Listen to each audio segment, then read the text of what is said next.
In this week's Parsha, we have where Rachel gets into trouble because she steals her father's Avodah Zarah, his idols, because she basically has good intentions. She doesn't want her father to be an idol worshiper. Very simple. And Yaakov curses, he doesn't know who stole it. He curses whoever stole it. He says, I had nothing to do with this. So whoever did this was wrong. And it's a very important point for us to know.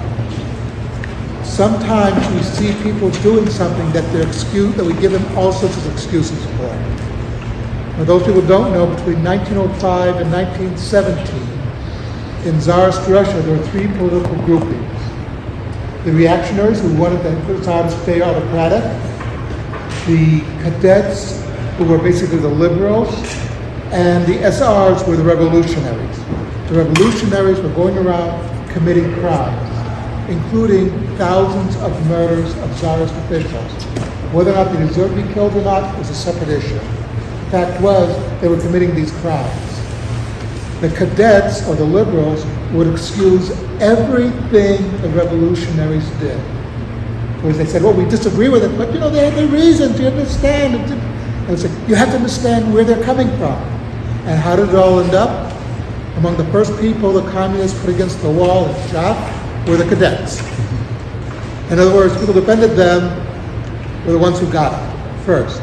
Yaakov understood this basic problem.